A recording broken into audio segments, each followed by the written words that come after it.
Good morning.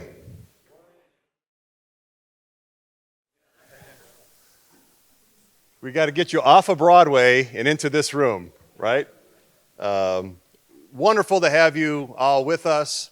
You see we've got a big crowd. I'll talk about that a little bit more in a moment. My name is Brian Wallace. I serve as president and CEO of the Coin Laundry Association. And so on behalf of all of us, our board, our staff, all of our volunteers, welcome. Welcome to the third edition of Wash, Dry, Fold. This is a third edition of the conference. We've grown every time, and I'm happy to report that this is our third event in a row with a record turnout, right? So just like your business, we want to keep growing, right? We want to keep that momentum heading in the right direction. So I'm going to do a little housekeeping, just try to get everybody aligned with what we're up to. I want to share a few thoughts about what's going on in the industry, and then we'll jump right into the content. All right, who has bubbles on their phone? Everybody got their bubbles on their phone? Okay, so the QR code you've been seeing everywhere, it's a AI like chatbot. And so if you want to say what time does Brian start speaking, it'll start to tell you that. One of the cool things that I reminded someone of this morning is that there's also an attendee directory. And you can sort of opt in your own profile, how much you want to share, et cetera. Because after this event, I guarantee someone's going to call the office and say, you remember that guy? I think he was from Texas. He was about this tall. And, so we want to make sure that networking lives on past today. So check out that part of the chat bot, but it also has, you can ask it all kind of questions and it'll get you along the way. So that's the Bubbles QR code. We've got our hashtag Wash, Dry, Fold. So many of you are active out there on Facebook and LinkedIn and all the other social channels. So all those pictures you took with your buddies last night, let's get those up on social, right? Let's let everybody see what we're up to and make sure that people are encouraged to come join us next time around. Like I said, this is our second time here in Nashville. How many of you were with us last year? We're out in the Sonesta. We outgrew that space, and I just looked here, I think we outgrew this space. So, but this has been a great venue for us, and so glad that you're all able to be with us. Let me dive into a couple of thank yous. We've got our strategic corporate ally partners. You see them highlighted in the exhibits next door. That's Alliance and Sense and Dexter in Girbau, North America. So let's give them a big round of applause. They make there they are. They make a significant contribution at the beginning of the year to help kind of sponsor and underwrite a lot of our activities. So if you could help me by thanking them, that would go a long way. Last night, wasn't that a great reception last night? It was like perfect out there, beautiful setting. So I want to thank our friends at Eastern Funding and Suds Digital for sponsoring us last night. So appreciate the beverages and the food. And Suds helped us out. We're taking notes, so appreciate everybody jumping in on that. I also want to thank Matt and Aaron from Curbside, sponsoring our breakfast this morning, getting us going. I see a couple extra cups of coffee were needed, so thank you so much for that sponsorship.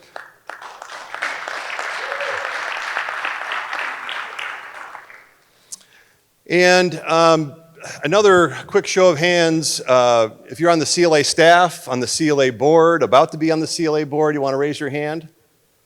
A bunch of people there. Well, thank you. So one of the reasons I point that out is that in a lot of ways, they're your eyes and ears, right? So if you've got feedback, do more of this, do less of that, do this. That's where we sort of get a lot of feedback that we can use and plan for future years, make sure that we're bringing you the benefits and resources that you really need to be successful. So don't be shy, and some of you don't need any encouragement, but don't be shy about sharing your ideas about how we can continue to make this better for us.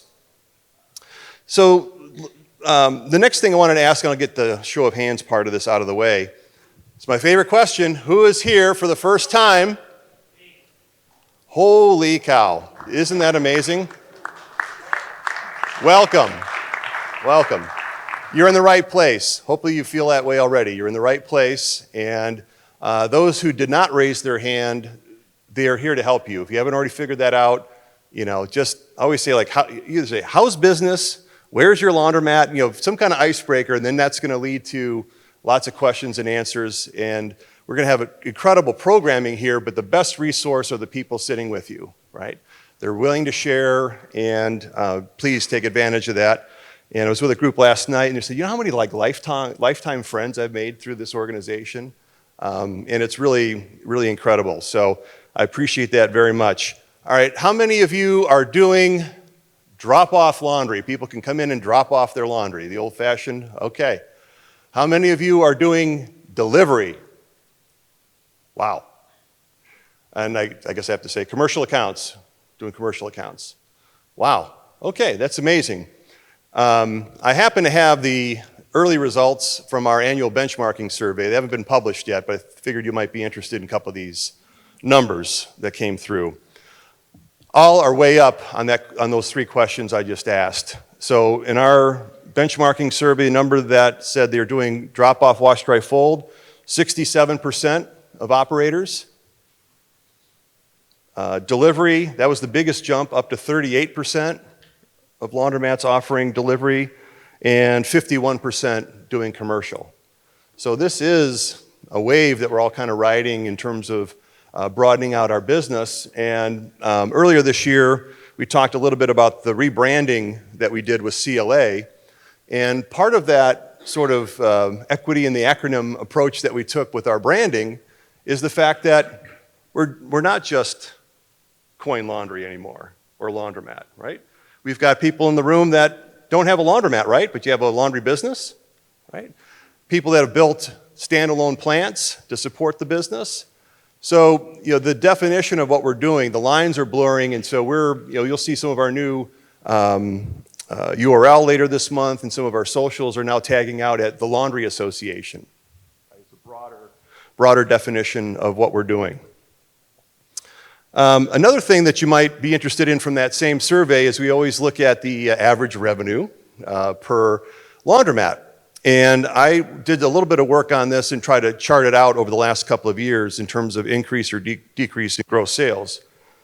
2019 was an increase of 6.5%. And again, you all get a copy of this when it publishes. 2020, tough year, right? Down 7%.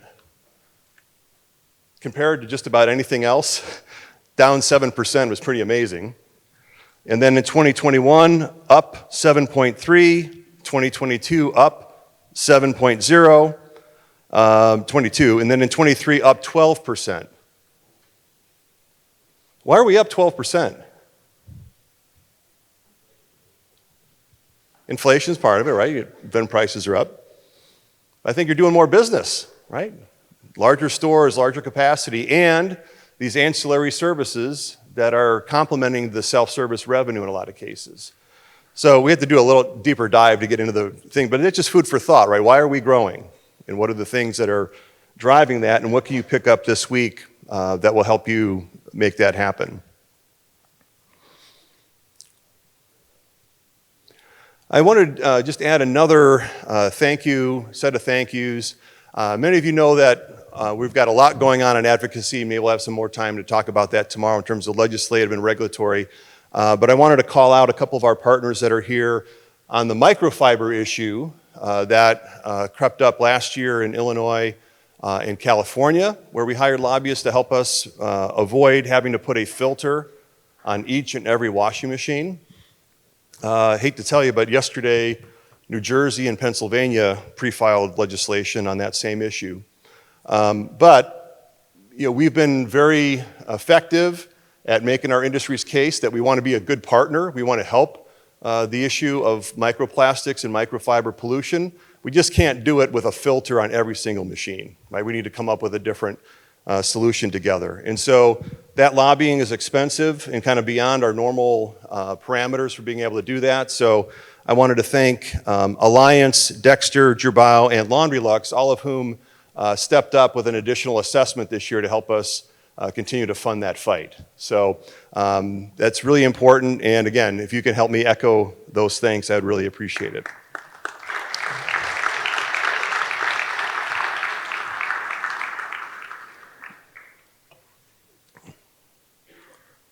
Okay, and I guess the last thing I wanted to say before we get rolling here is we're so fortunate to be in this industry. We're so fortunate to have this community of entrepreneurs that are willing to not just take a risk, but also bring other people along with them, support them, bring them along the way. And when it comes specifically to the wash, dry, fold, delivery, boom, one thing I'd like you to kind of take into this conference is today, what is this, September 19th? Today, hundreds or if not thousands of people will send out their laundry for the first time in a lot of your businesses. So this is something that has grown tremendously but continues to gain momentum as more of the public is exposed to this opportunity and can take advantage of the services that you're offering. So let's figure out how we can kind of keep that momentum going, share best practices, and learn some more along the way. Danielle, did I forget anything? Oh, yes, thank you. So we've got obviously our exhibits here next door. We're going to have our meals and our breaks in there so you can visit with our record number of exhibits. You can see that there's not one more square inch available. We had to turn a couple of folks away, unfortunately. But out in the hallway here, we have some of our other partners with the association. So I wanted to shout out Laundry Cares Foundation. We got the table out there. I want to learn more about what's going on with Laundry Cares. We're going to be talking about that some more tomorrow. We have our Women's Laundry Network. Monica is here, as well as others that are promoting that incredible cohort that are supporting one another, women in laundry. I also want to shout out our partners at Forward Energy, right up here front, Chris and Nick. Joy is here with AMP, our digital marketing partner, so be sure to stop by and visit with her. We've got Jason and Alex from CLA Insurance. We know insurance is a big challenge right now, and so if you want to talk to someone who's dealing with that every single day and is helping our members get placed if they're being non-renewed or having an issue, CLA Insurance is just critical when it comes up today. And we have a new benefit that we're doing kind of a soft open for that you can stop by and ask. We've got a cashback CLA credit card, a business credit card that has some extra benefits like waived annual fees and some other things, rebating your dues every year, things like that that can be really attractive. So stop by that table as well. We've got a lot of that interesting stuff going on. Okay. Good. Should we go into our panel? Okay. All right. Let's get into our first presentation here. Am I doing the introductions? Yes. Okay. All right, panelists, you know who you are. Ross Dodds, come on down.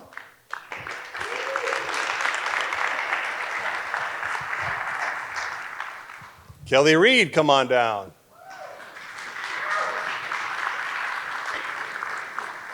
And Kathy Huntebrinker, come on up.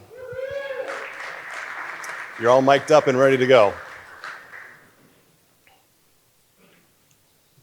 Yep. Good to have you all with us. Hi. Thank you. No need to be nervous. These are all friends of ours, right? And it's not fair to be put on first at 8 in the morning.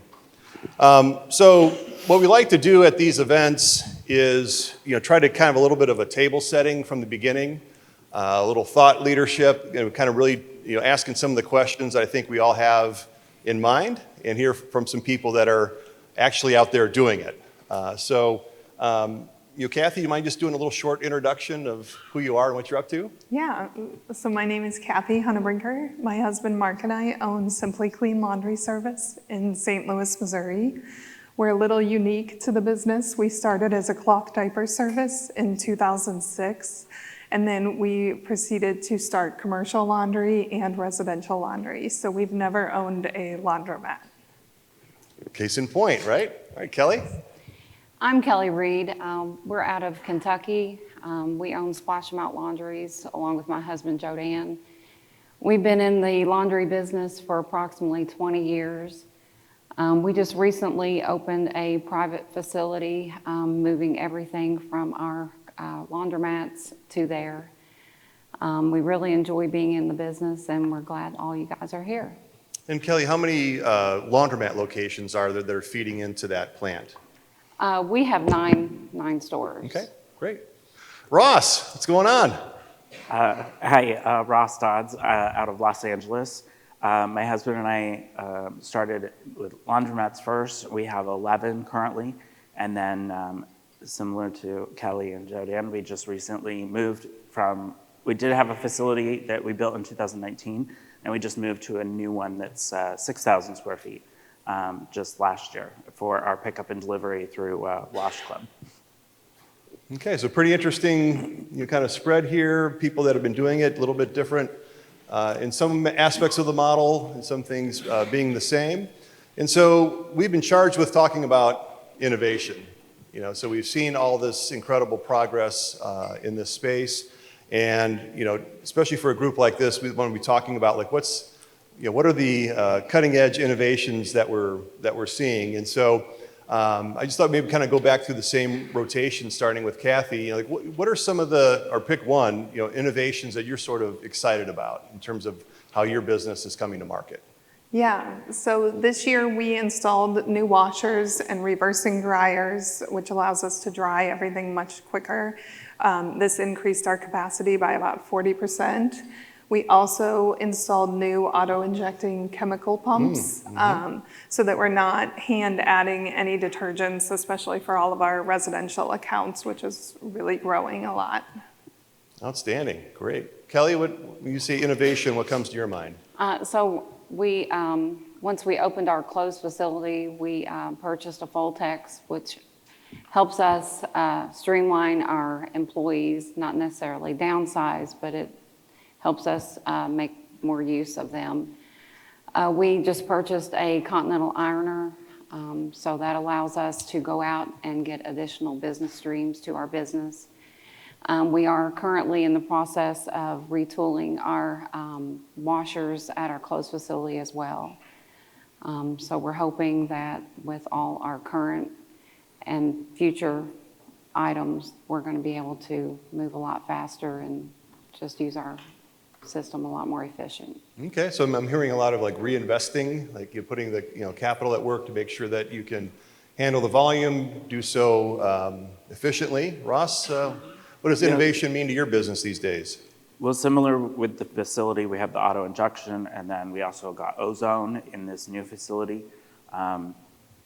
I think for us, we continue to try to streamline how we handle customers and handle new commercial inquiries to try to flow it through an answering service. And then I'm interested in still kind of dipping my toes in bringing more AI into the chat flow for either the website and ordering.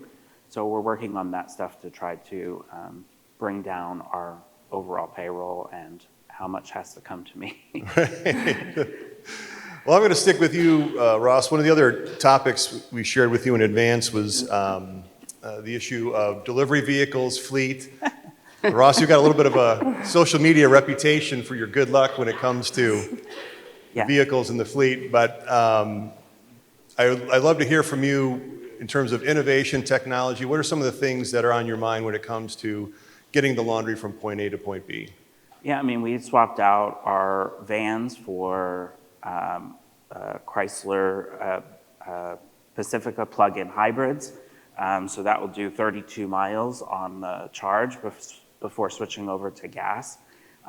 And that took us from having we used to have gas delivery daily to now we get gas once a week, and it's usually less than a half a tank. And we're averaging probably about 100 and something miles a day in one van, and then the second one does a little bit less. And then camera is very important, important in Los Angeles. So we have a camera system, but also has AI in it. So if it detects the driver is distracted, it will actually audible come over and say distracted driving. And then that emails my management and myself what they were doing. and obviously creates the video clip too, and then we can route track. So that's been very important to be able to then work with our drivers on, are you following our procedures of using our software that tells you the route you should be taking and being the most efficient. So I don't want you to give away any secrets, but just give us a sense of, those two vehicles out there, like, how many stops, like in a day or a week, like, give us a sense of, what that mileage kind of equates to. Yeah, so our commercial route, we run commercial in the morning and residential in the evening. Our commercial route consists of, I want to say, 20-something stops, and that's done with 2 drivers. And then residential has been much slower for us in the last 6 months. So we usually have 2 drivers 2 days a week, and otherwise we're just running 1 driver for our residential at nighttime. Okay. Kelli, same question about delivery vehicles, fleet management, anything you want to share out about getting the laundry where it needs to go? We currently have vans in our fleet, and we also just purchased a box truck for our commercial deliveries. For us, we will take residential, but we are aiming towards commercial. It works out to where we make less stops picking up commercial versus residential. Residential, you can make close to 40 to 60 stops per day versus commercial.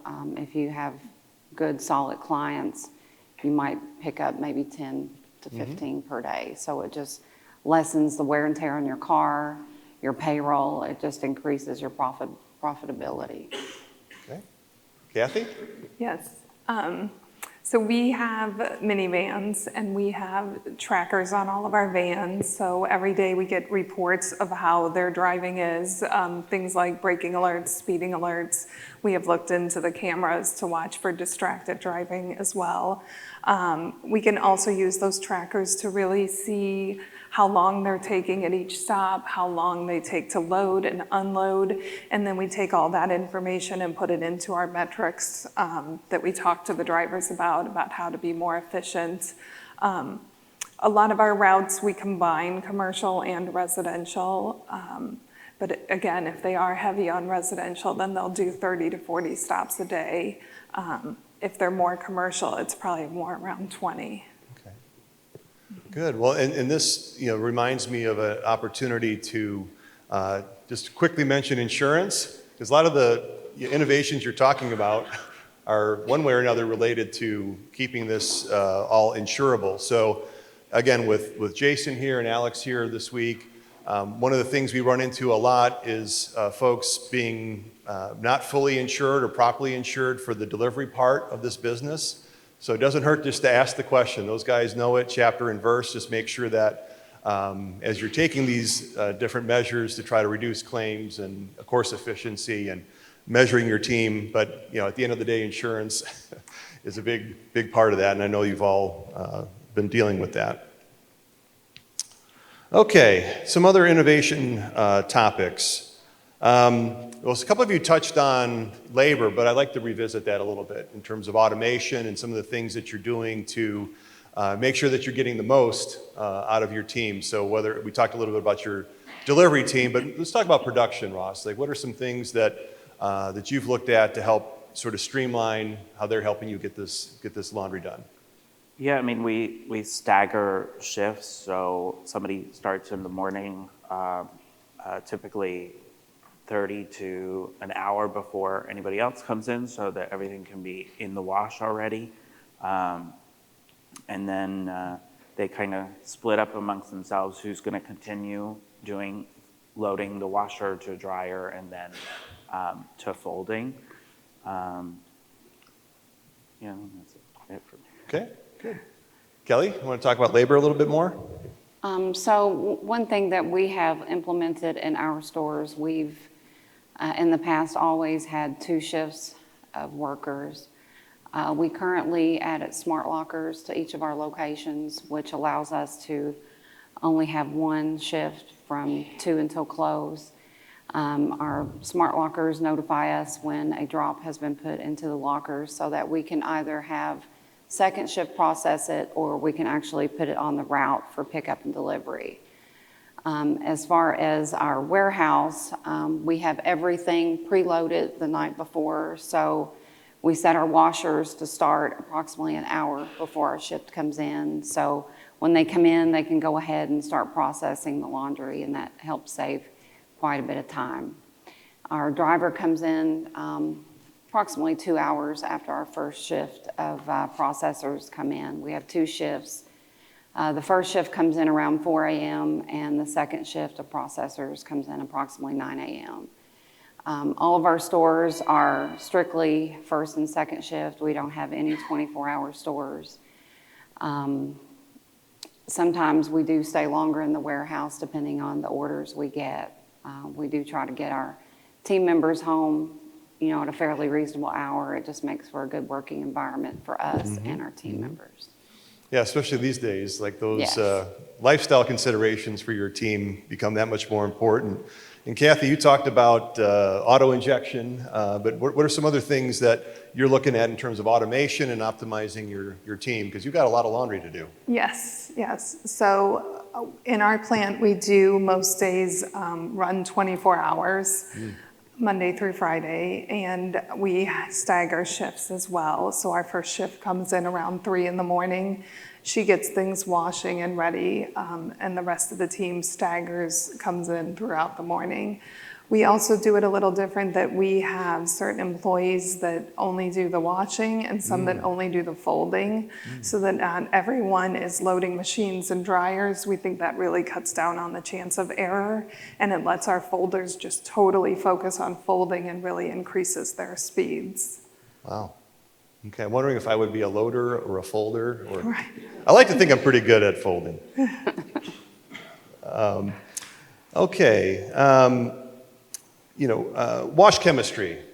We talk about auto injection, but I just always want to touch on that, Ross, in terms of, what are some of the innovations or things that you've done or looking to do just related to, getting the best end product, right? You got to have the right wash chemistry if you're going to deliver a high quality product, whether it's your commercial accounts and especially the residential accounts. Yeah, in the facility, it's important to have a higher water temperature, so we're able to do that in the facility better than we can in the laundromat, and make sure that the water being delivered at the machine is staying at that temperature too. The ozone, like I mentioned, is new for us, and then with the auto injection, we have probably 14 or 18 different wash cycles. And so when we bring on a new client, if they have special needs, then we work with our chemical company to create a new cycle in the machine to try to cut down if we have to pre-treat or anything like that, and have the most efficient cycle for what we're washing. And Kelly, what about all the different wash programs that you must have to have on board to handle the variety of things coming through your door? We do. Right now, we just ordered a chemical injection system. Not only will it help provide, good quality service for your customers, but it's also going to cut down our costs, because no matter how much you tell an employee what to use, they're going to just pour. So just think about all the money you're literally throwing down the drain. I'd love, Kathy, for you to follow up on that, because I know that's been a big part of your focus. Yeah, definitely. The auto injectors have helped a lot. We were finding similar things with a lot, spent on laundry detergent. We went from liquid detergent to using PUDs because we thought that was better for the employees to really know exactly how many to put in. And now with the auto injectors and the formulas, there's no question how much detergent is getting in. Because of our background with the diaper service, we have a lot of knowledge with different chemicals and working with the different formulas. So when we get a commercial client, we can adjust their formula to have more upfront rinses or longer soaks, things like that. We can adjust the pH of the material to really open up the weave and things like that. Well, my natural follow-up question to that is, how do you, especially with new business, how do you sort of communicate the incredible value of that. You know, having the right program, the right chemistry on board, because I'm sure you're not the cheapest, I'm guessing. And so you must have some way of letting people know, and maybe it's just part of your sales process, about this is how we do it. Yeah. So we really talk to the customer about what they need, whether they need bleach, whether they need items pre-treated. Maid services, of course, get a lot more rinses in those higher temperatures. So that's what we really focus on that when we're first signing someone up. Okay, Ross, I'm just going to go off script a little bit here, but because Kathy opened the door to it. Especially for some of our newer folks here, they want to hear like what types of businesses are you serving as commercial accounts? You rattle off some types of businesses that you do commercial business for? Yeah, we do a corporate housing similar to like Airbnb, but a little bit longer term is what they're focused on. Yoga studios, med spas is pretty big for us because they were essential in California during COVID. You can't go without Botox. Women's health, the new like private medical facilities that are opening, they're higher end, so they provide a really nice gown and use sheets versus the paper that most of us probably get at the doctor's office. So we've picked up a lot of that type of clients beginning with like COVID. Kelly, some other types of commercial accounts you might add to that list? We do clinics. Like Ross, we do Airbnbs. Really, we do some dental offices. Really, if you go outside of your business and look all around, there's business everywhere you can get. So whether it's residential, commercial, small businesses, they're not going to come to you normally. You just have to, get out there and beat the streets and be proactive. Good. Kathy, what else is on your list, types of commercial accounts? Yeah, we do dermatologists, we do imaging centers, we do a lot for janitorial services that clean large corporations. We do gyms, hair salons, and we do med spas as well, and Airbnbs. It's a pretty good list. Those of you that are looking to kind of figure out where should I be looking. And Kelly, I love that. We call it like laundry radar, right? You sweep the area. Just about every small business within earshot is some kind of laundry need. Exactly. And it's sometimes a pain in the neck for them. They're doing it at home. They're doing it with a home style machine on premise. Whatever they're doing, it's not as well as what you can do for them. And so that knocking on doors. And one of the things we were talking last night with the group is kind of my favorite piece of advice, which is even places that have that OPL situation, make sure you're handing off that brochure or that magnet. Like, let me be your backup, right? Because inevitably, they're going to have a machine down, they're waiting on a part, and they can't wait, right? Or an employee that doesn't show up. Or an employee that doesn't show up. So if you can kind of get tacked on their board, and so when the employee doesn't show up or the machine is down, you can help them as a backup. Anyone have a little anecdote you want to share? I'm sure you've had a whole ton of laundry fall out of the sky unexpectedly from time to time. I mean, that's actually what made us decide to build our first facility. Is we were processing in one of our laundromats, and we were processing 24 hours a day. I just couldn't. I need to sleep at some point and not have my employees calling me because there's a problem. And I'm definitely not folding at 2 a.m. But we picked up a emergency, a nursing home. Their on-premise broke. So initially it was supposed to be like 1 week.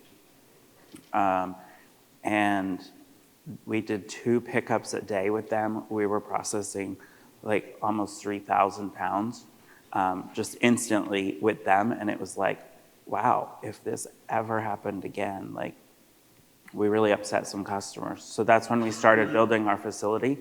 And then lucky for us, they decided that, well, it's actually time we upgrade our laundry. So we ended up having them for about 6 weeks. So that built the first facility. Any other anecdotes about emergency calls and lots of laundry showing up? Well, fortunately for us, how we have streamlined our stores, we can actually go to 1 shift or 0 shifts, so we can actually pull employees, which works for us to help get through. And like Ross, that's why we had a closed facility built, because we were upsetting customers, and there's nothing worse than losing your floor business because you're trying to do your pickup and delivery business. So you're gaining one and you're taking the risk of losing the other. Just so happens we have a presentation coming up on that very topic, don't we, Travis? Good stuff. Kathy, bunch of laundry falling out of the sky, showing up Yeah. on your doorstep? We have a local community center that does their own laundry, and then a lot of times in the summer, they will get overloaded with towels from the swimming pools and things. So they'll call us every once in a while throughout the summer and just say we have too many, and they're really nearby, so we can process them fast. They don't even need them folded, so it's just a matter of running them through and getting them right back to them. Yeah, I mean, that's just one of the refrains I hear. I can't believe how much laundry. I can't believe how much laundry. I can't believe how much laundry. That's, that spells business, right? Especially if you're prepared to handle that. Another question we had on the list here is just sort of your personal management tools. Like what are it's probably your phone, but I mean, what are some other, whether it's a piece of software, a piece of equipment, just some kind of technology that helps you do what you do every day? Anything come to mind? Our POS system for our pickup and deliveries and drop-offs, that really helps us. If it wasn't for, I remember 10 years ago when we were doing pickup and delivery, it was, put everything in your Google Calendar and hope you didn't miss anyone. So being able to move to a POS system with good routing software has really been a game changer for us. Good. Other examples, Ross or Kathy? We added Reception HQ, so we actually have 4 numbers with them. So the incoming for our laundromats and incoming for pickup and delivery. And then they take messages, and that forwards over to Open Phone. Thank you, Luke. So we got Open Phone, and then you can assign the same number to multiple people to access, so that the receptionist sends a text message to the Open Phone number, and then we can either call or text from that. And I mean, with pickup and delivery, it's a little more order placing or commercial. They actually call if it's a new commercial client, so that we can deal with them right away. For laundromat side, a lot of issues can be resolved without even talking to the customer, now that we have that stop point of the receptionist, because they can take the loyalty card number and text over like, oh, the dryer charged me twice. And then I can go into the system and just add the money back, and then text them, money's refunded. And they're like, oh. So that's been big for us. Make the customer happy and make your life a little bit easier, right? Exactly. Yes. Kathy, what about technology that just helps you do your day-to-day? Yeah, we also have a POS system that allows us to do the routes, and it involves a lot of texting options, so that has helped a lot cut down on the phone calls, that we're able to just get messages from the customers and work things out quickly through the messaging system. The drivers also use the software to do all their routing and everything from that angle, so. Yeah, and just a reminder, because of our roles in association, we're brand agnostic, right? And so if you've got specific questions, you can come see these guys later. What are you using for this? And the good news is next door, we've got a whole showroom here of all the options. You can go have those conversations and try to line up the solutions that are best for you. All right, I don't know who's ready with their crystal ball. You can decide who wants to go first. I mean, when you start to look down the road, so whether it's a wish list, something you wish was around, or something you think is coming your direction, when you look down the road, what do you see innovations, whether that is technology, business model, marketing, labor, any things we've talked about, what are you looking forward to down the road? I'm looking forward to additional automation. I mean, we have what we are wishing for, but hopefully here in the next few years, we'll get to that point where we have added additional customers, so we'll have to add additional automation to our facility. It's like 10 years ago. No, you know, everyone was cutting their grass. Today, how many people have grass cutters?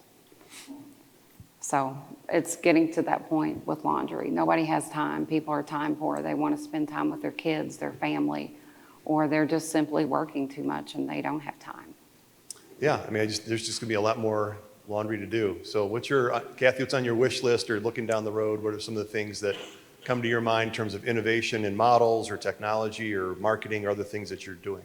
Yeah, we are looking into getting a folding machine as well, especially as we continue to grow our commercial accounts and get some more of that repetitive laundry coming in. So that's one thing we're looking at.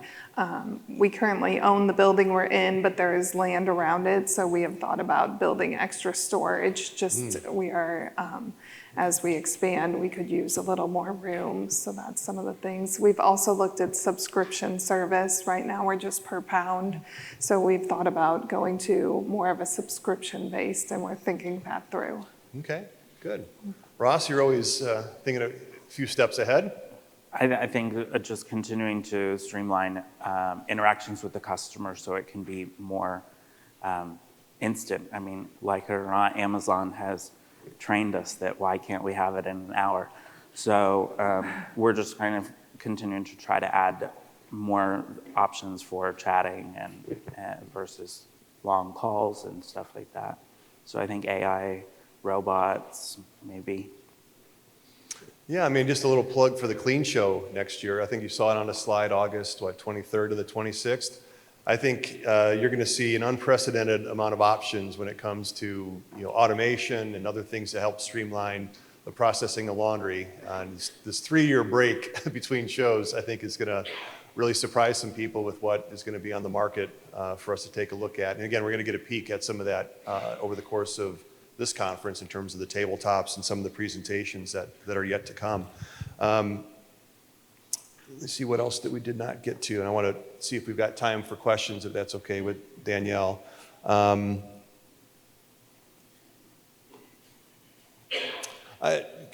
we just kind of go back to this? I mean, you touched on it, Ross and Kelly, but just a little bit more about this standalone facility and just kind of what difference that has made for your operation. Because I know there's different schools of thought, and some sort of graduate at a certain point, and some are able to handle it within the stores. But I just want to explore that a little bit further, because I think that's pretty interesting for the folks here.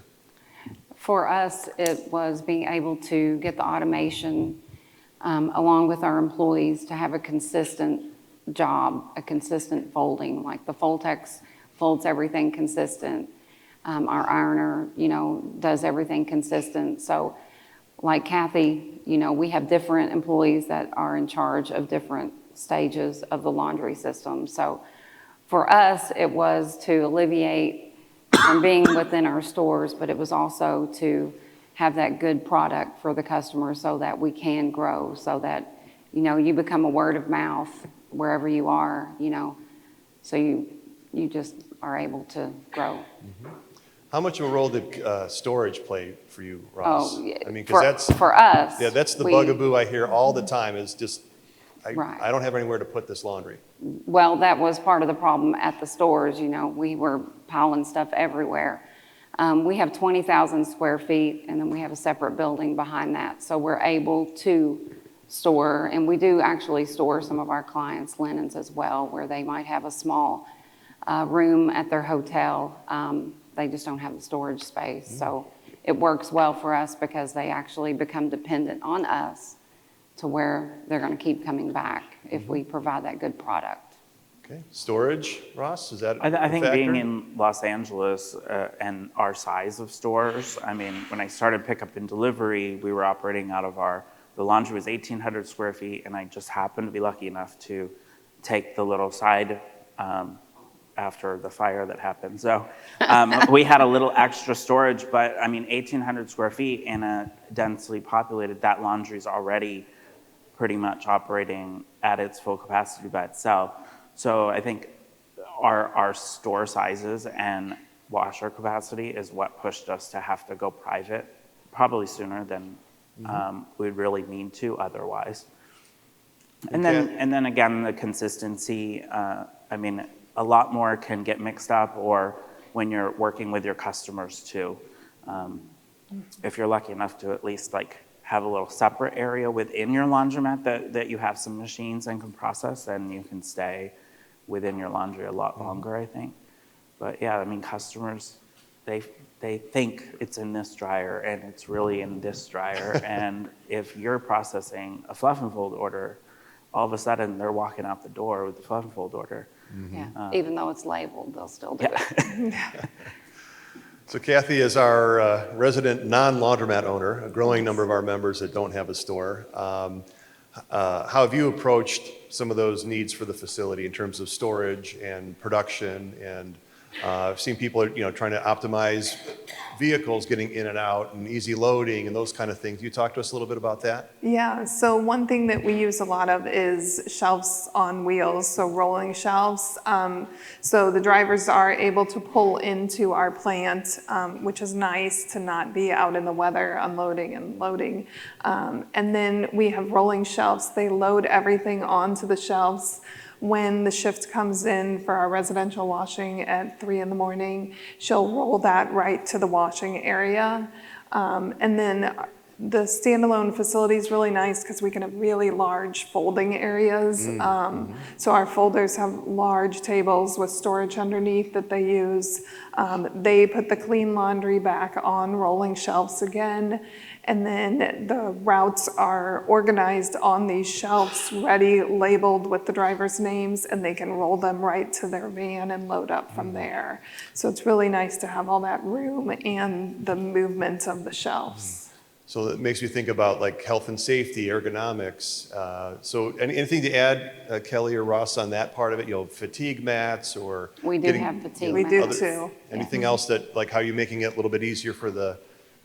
In the facility, we have the big scale, so we can roll carts right onto it, so they don't have to lift as much. I mean, obviously, they still have to load washers and whatnot, but lifting the bags repeatedly, that cuts down on it because it comes out of the van, and all the carts are pre-labeled with how much they weigh, so we can reduce that off of the weight. Good. Any other thoughts on making it easier for your employees? If you are doing drop off in stores, when we built our first few stores, we didn't think about it, but the last ones we built, and since then we've remodeled our service desk. We lowered the actual service counter, so your customer's not picking up a big bag. They're just simply coming in and setting it on the scale. There's those little things, right, that can make a big difference and be a differentiator in what you're trying to do. Okay, I think we're good for questions. You think so? Okay. All right. Who's got a question? Well, I'll get this with Nika. Then Nika, you'll find out Nika, she'll get the microphone. Hello, my name is Obama. I'm out of Washington, D.C. We are in the process of purchasing a zombie laundromat. What are some of the, what is a misstep that you see new laundry owners come into the business and they make where maybe you've learned with your experience, like what you would do right away, as opposed to someone who comes in and they might buy everything under the sun, but they may not need certain things. What's like one thing you would tell that one owner who just came into the business, you need to start with this first? I mean, I think from your customer standpoint, know what customer you're going after and then stick with that. Because in the beginning, particularly for me, when first opened, it was like, I want every customer because I need their money. And That's one way to put it, yeah. He's so funny. And I mean, we removed all of our all top loaders, and in the beginning, we would have some people that would walk out. And I had to start recognizing, like, I'm watching a backpack walk out. I don't need that customer with a backpack of laundry. I need the mom coming in that needs to unload in 4 carts. Like, so really don't focus on the wrong customer and don't worry about serving that customer.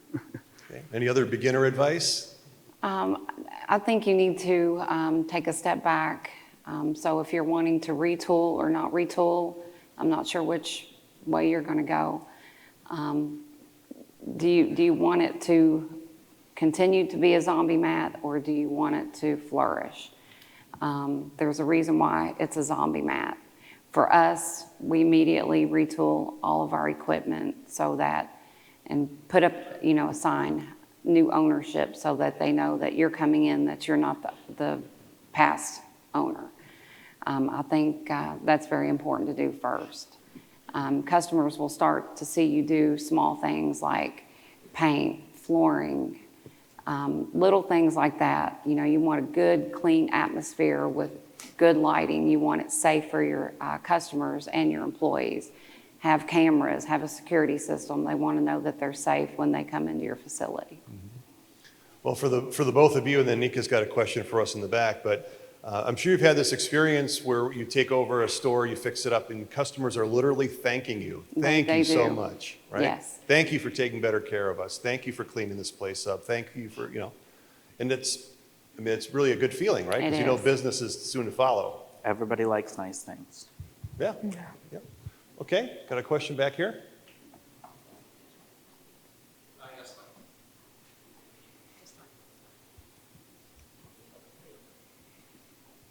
All right. There we go. My name is Nicholas. I'm from Michigan, and my wife and I purchased a laundromat about a year ago. We've been doing pickup and delivery for about 3 years. We are starting to go more into the commercial. We want to explore that more. And so this question here, actually there's 2 parts to my question. One, when you do commercial accounts, how much of the garments and laundry and stuff do they purchase, or do you have a rental program? And then the other part in storing, I think it was Kelly that mentioned about storage space and keeping stuff on hand, or maybe it might have been Kathy.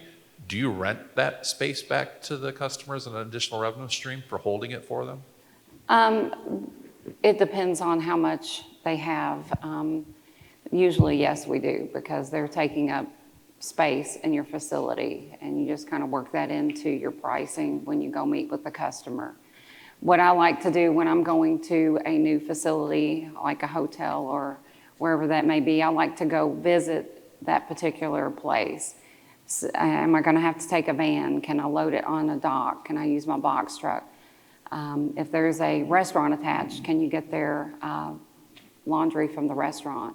What type of food are they serving? So there's a lot of things you need to take into account when you're going to get that new client. And then customer-owned goods versus renting textiles. We actually will purchase and rent for the client, or just, clean what they have. So it just depends on where the client is at that particular time. So we just kind of work with the client as to what their needs are. Okay, Kathy, on that same question? Yeah. So we only do customer-owned goods. At the beginning of our commercial laundry, we had like a towel service that we rented out towels to salons and gyms, but we decided it was easier to only do their own goods. We don't charge any rental space. All of our commercial customers are at least a couple times a week or once a week. So we have designated carts for different customers, or they have spots on those rolling shelves where we just keep their things, but they're returned within the week. Okay. Ross, customer-owned goods mostly on Yeah, commercial? we don't do any rental. Okay, good. Got a question right here? Yeah. I have a question about the injectors, the soap injectors. We struggle with removing some stains, and how good they are. Do you keep changing the formula? How efficient they are with the removing the stains? It depends what the stain is. Like our corporate housing client, we're probably having the most trouble with, because if that person has been in the apartment for a month, then the sheets and towels have already been washed probably 3-4 times before it comes to us. So then it's a lot harder to obviously get the stain out if it's already been set in. Yeah, with all of our other accounts, usually the first week or two, we'll be looking at what we're getting, and it's shocking how many customers don't actually know everything that's on their stuff. So, and we'll just keep adjusting and changing. Yeah, and having a good relationship with your chemical distributor, right? And being able to have a partner that can help you make sure you're bringing on those correct wash programs. Yeah, and we were with them before, but one of the things that they advanced is now they can remotely make modifications so we don't even have to schedule them to come in. So that's been great for us and for them, because it used to take us several days to get them to come in and then program all the washers. It is a science. Nika, you had another question back there, and I'm going to walk over here and find one more. Go ahead. Hi, thank you for giving us that information. The two-part question, is your off-site facility or warehouse, is that a spoken hub model? Are you maintaining the counter spaces at the locations and then siphoning it into the facility? And then regardless of that answer, I'm also wondering, do you have a counter at the off-site processing facility? So for us, we do not move any laundry from our laundromats currently. And out of our 11, 3 of them have fluff and fold drop-off, and we just process it there. We are starting to explore the locker system like Kelli talked about. Okay. Maintaining counters out at the laundromats to bring in laundry? For us, we have a second shift that we do, and then we also have our smart lockers if they drop off prior to that, or if it's a holiday and we don't have an attendant. All of our pickup and deliveries are specifically taken to our off-site location. The only thing we bring from our stores would be the clothing from the smart lockers if we don't have an attendant that day. Okay, good. Let's get Hitesh right here.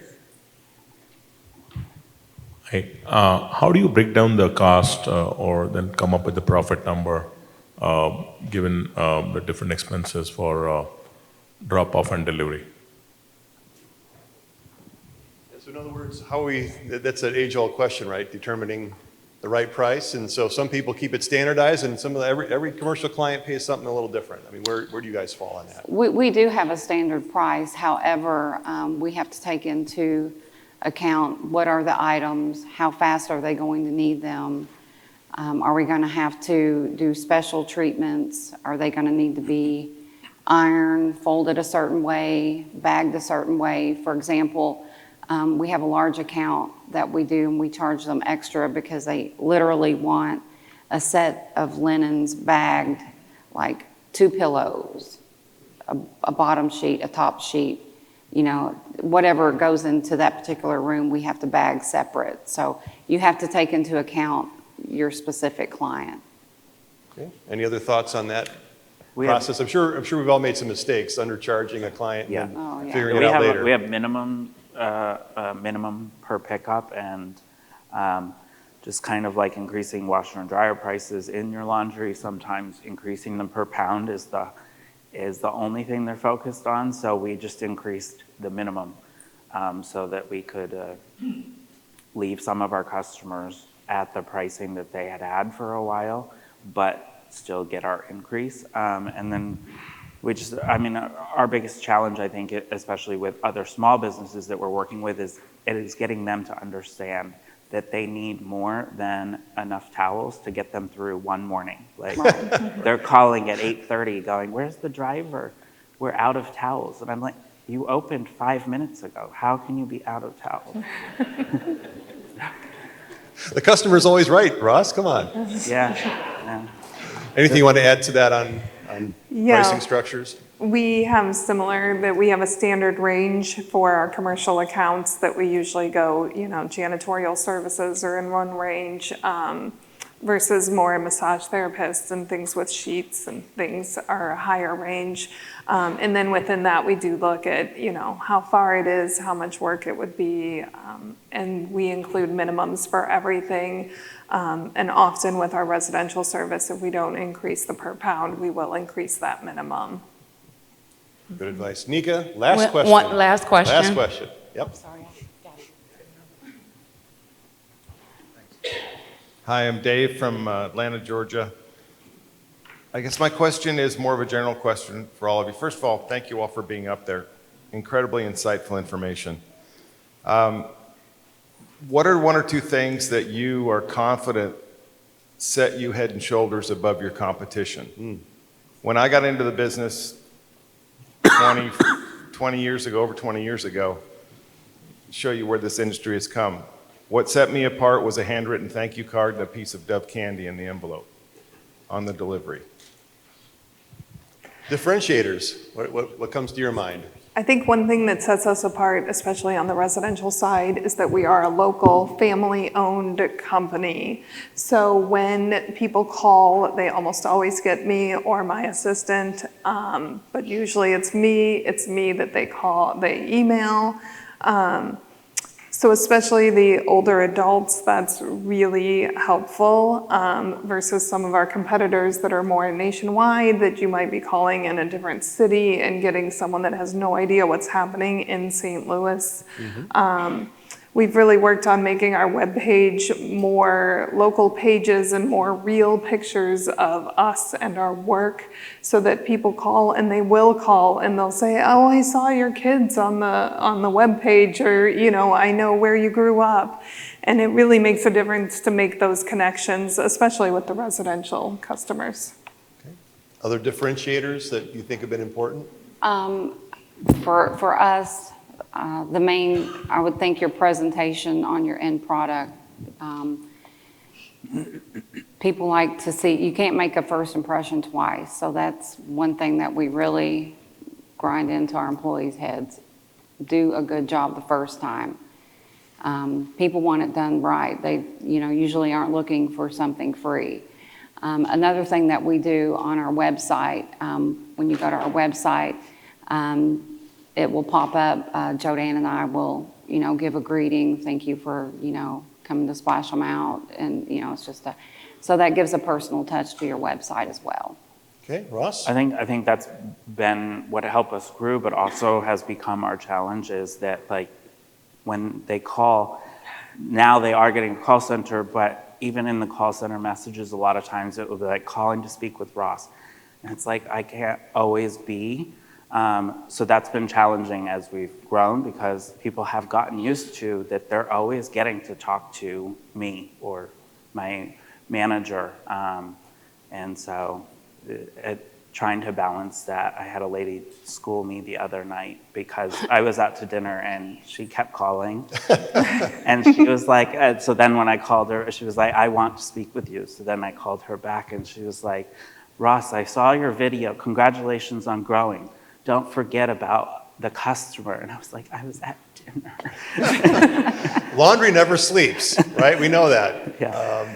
Okay, so if we did this right, there are hundreds of more questions, right? So that's why we start with this, because now we've got the next 2 days to talk to each other, track these folks down, and get those additional questions answered. And so when I dismiss these folks in just a moment, just bear in mind that they're going to head to the back, give back their microphones, and we've got another short session, so don't swarm them. Wait till our break in about 15 minutes, and then I'm sure you'd be happy to answer additional questions. So I thought they were phenomenal. Thank them for their time and sharing. Appreciate you all very much.